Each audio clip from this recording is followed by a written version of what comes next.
Yeah, I'm trying to operate this machine here today.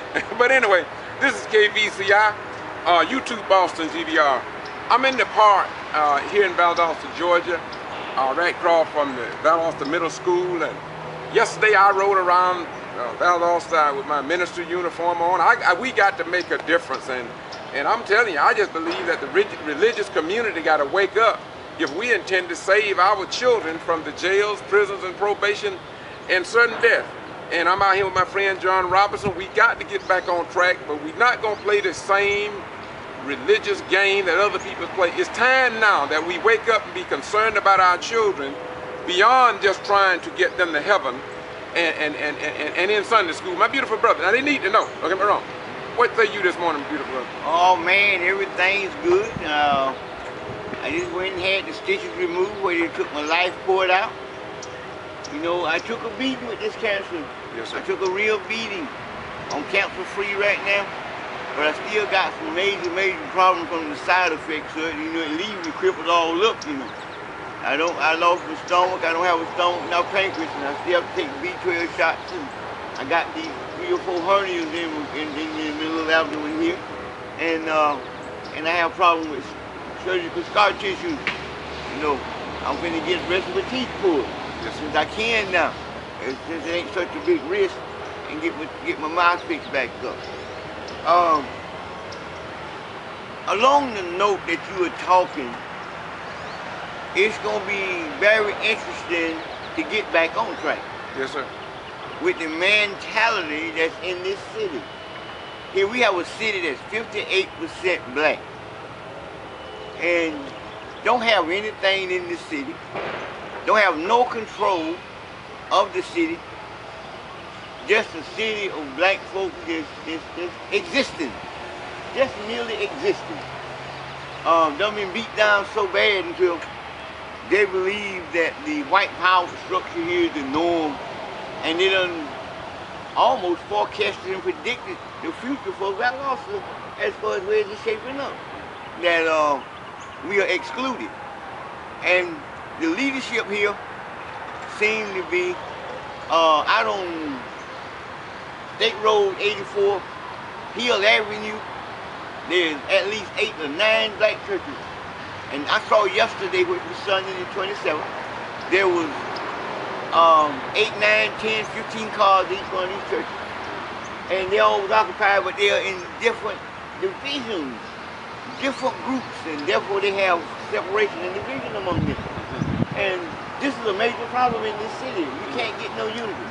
So you think if it's that few vehicles and people, there's a possibility they need to unite and come together and maybe reduce the number of churches that will have more people, because it seems like a waste of time. If the children ain't coming to church, gonna die anyway as far as the building goes.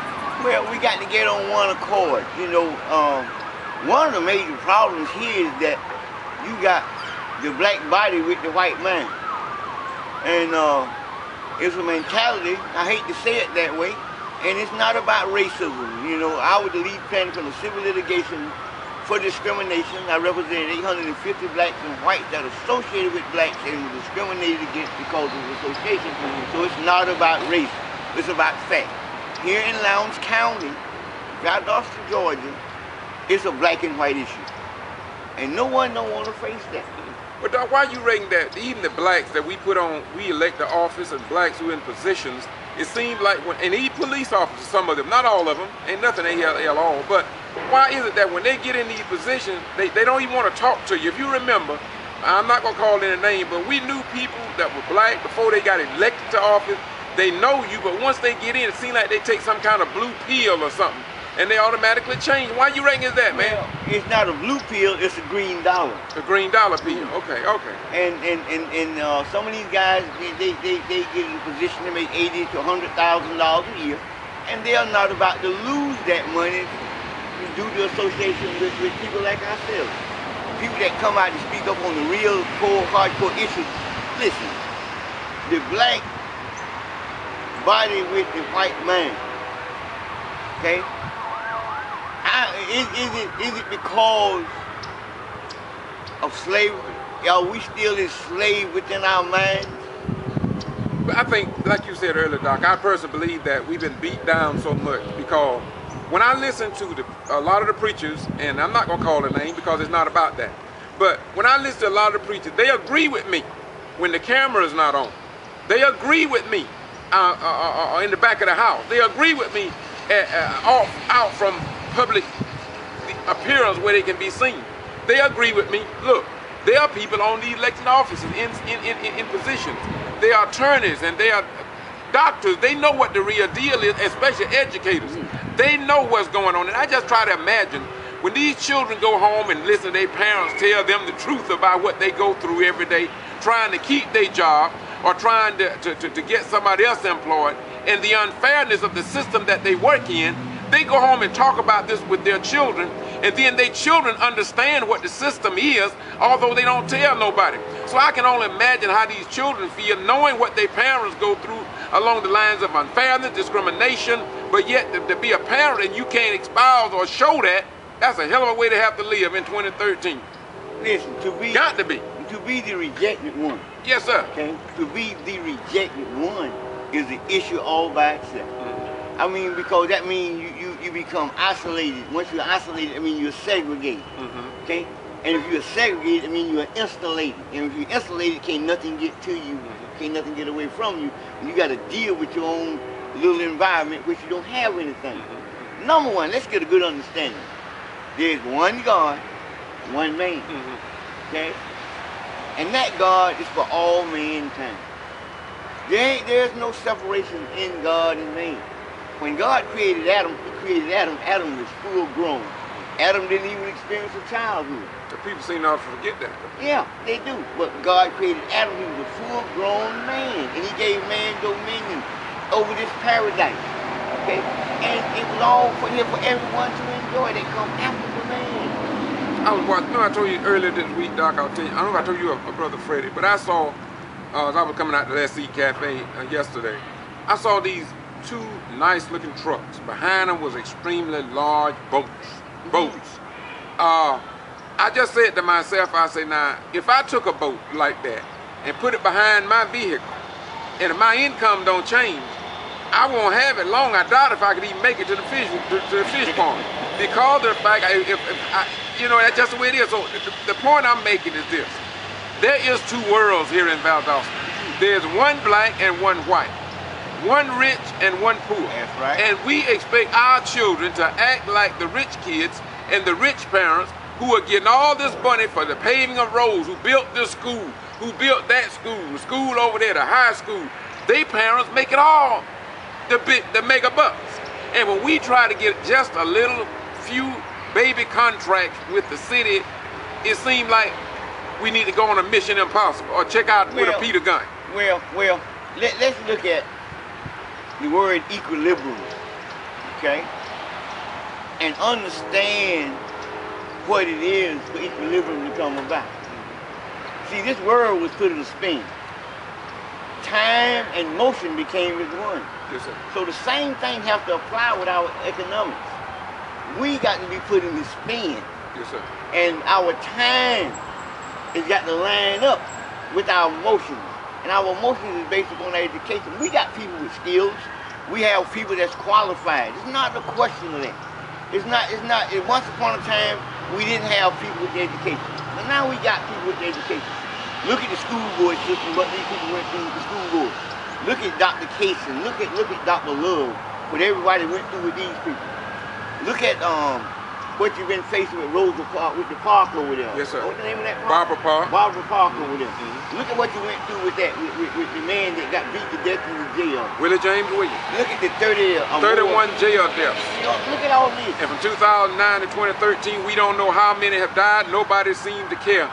Citizens end of the agenda, almost all public meetings. The library, South Georgia Regional Library, they got it set up so the people that stand before the podium have to look at the back of the head. I mean the back of the head of board members. And the chairman of that committee is Kay Harris, who is the editor of the Valdosta Daily Times. And I've been saying for a long time that there is a pattern and practice to keep the citizens, not only in Valdosta, but in South Georgia, ignorant and perhaps stupid. Listen. I hate to keep going back saying the same thing, yes, sir. but I'm trying to make a specific point here. The black body with the white man. Yes, sir. Okay?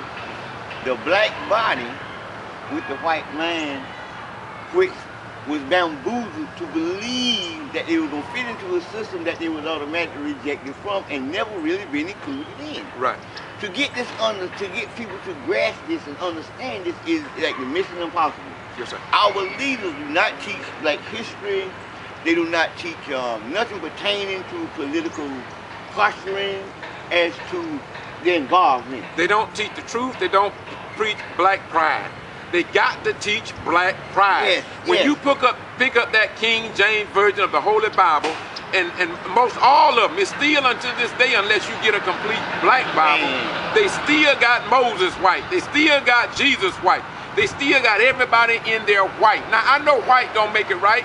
Well, black don't make it right either. But it's one thing, a right always make it right. And it's time for us to get it right, or our children gonna continue that old inferiority complex that have been brought through, like you said earlier, through slavery and the Willie Lynch mentalities to stay fighting against ourselves because all we can get is a crumb and we got to divide that crumb up with 10 other people.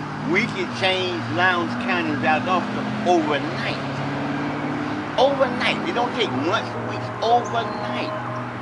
We can go to bed this evening and wake up in the morning in power if we just come together. I agree with that. If we just come Well, together. that's only preaching the gospel, but the preachers seem to miss it. And I'm not down to preach because I'm one myself. But the thing about it is that somebody knew that. And so they said, or this particular person said, in unity, there is strength.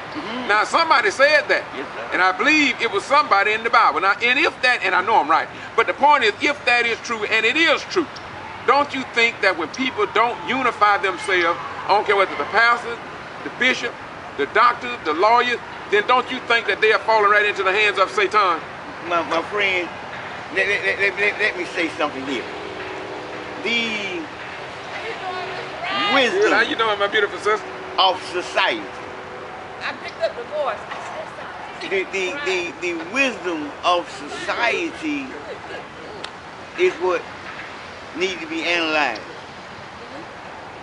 and recap on history and learn from history, from the historical moments, that the wisdom of society is what promotes us if we study the wisdom of society. See, with the wisdom of a society, you will understand that there once was slavery, there have been the oppression from the chains of slavery, and if you study the wisdom of society, you would understand that these are the remnants of the traits and the aftermath of it. And we are the victims of this aftermath. Yes, sir. Yes, sir. And you keep hearing me say about the black body with the white man. Yes, sir. Okay? And some forms is called Uncle Tomism. Yes, and sir. And Jane, yeah. Okay? And sometimes it's not necessarily that. It's just that there be a misunderstanding based upon the wisdom of our society, what it turned down upon us. It brought something down on us, brother. Yes, sir. But what I want to see is that, just like that young lady that she said she heard my voice, and she recognized me. I've been doing this since '75, and I just can't understand it to save my life. Now, y'all don't see me in the pulpit as a traditional preacher, but I used to be. I got tired of playing the religious game, my beautiful brother. You know what I'm saying? And so I believe that in order for us to become as other people, number one, we got to understand the greatness of our blackness. Of course. People don't want to understand. They think that because you're black, you're inferior. They think you don't have a country. They think you're a wayward child. They think you're a bastard child. Every evil thing, they still think you're 3/4 of a human. And believe me, I done studied the white supremacist group. I studied them because I want to know them. And I love them. And I really do. It's not a game. But somewhere, there was something that preceded everything that I read about hate groups in America, including the black ones if they hate. Here it is. And ye shall know the truth, and the truth shall make you free. That only means let love precede everything that you do. And in the word hate, H-A-T-E, All you have to do is just erase the H and you got 8 at the end of it. 8, A-T-E, and hate will eat you up.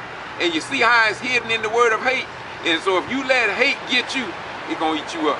And that's why we can't hate one another. We gotta love each other. And what gets me is that on all this governmental bodies, including HUD in Atlanta, don't they understand that Jesus say, want for your neighbor that what you want and have for yourself? So that means if somebody pave all the roads, get all this money from DOT, it should be distributed among everybody. That 1968 law that came out knew that the government had oppressed people and tried to make it right. But yet we got people sitting in position who don't care about right. Well, one thing about it, see, Jesus is part of my life right now. Of my everyday reality, my everyday activity, not just ceremonial on Sunday. Yes, sir. You got to be part of Jesus, the Lord got to be part of your life. And the life you live with everyday common life. Yes, sir. Not a ceremonial thing on Sundays. That's the most fake, the most phoniest part of all religion is ceremonial therapy on Sunday. Yes, sir. Ceremonial therapy on Sunday. See, he is part of your life each and every moment of your life. Yeah, I watch the same thing you say. How you say people greet you when you meet them. They say, "Oh, how you say they do?" Oh, this. Oh, let's praise the Lord. Oh, how you doing today, my brother? Oh, just God, just bless you. Oh, the Lord just want to see that's fake. See, they don't even talk that. That's right. I see them in the grocery store. They say, how much do I owe you? Then they turn around. Oh, praise the Lord, my brother. See, that's fake. That's fake. They put that mask on. That's that same Sunday mask they put on to go to church. Well, see, it took me a long time to get out of that too. So what I am today, I'm just being natural, man. For once in my life, I'm being human. That's what it is. You be who you are. Be who you are. Yeah. And let the Lord prevail in your life and love one another and try your best to be, in other words, be a contributor to society. Yes, sir. We're going to close this out, my beautiful brother. I want you to tell me something about what you're doing right now in terms of how things fit together in terms of trying to filter some dollars in the south side of the economic divide. Tell us about that. Listen. What we are trying to do is get companies certified with the disadvantaged minority business enterprise. We want to promote entrepreneurship, and we want to get some of the federal dollars that's out there for us and get involved. And we want everyone to participate.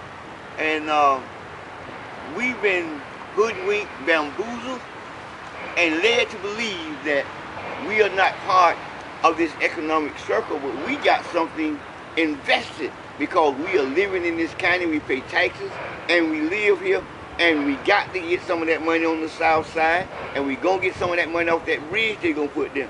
And that note there being said, Satan, you is a liar, always have been, always will be, and we gonna get part of that money coming in on the south side, and that's a fact. This is Boston G.B.R. channel. Bye-bye, we're gone.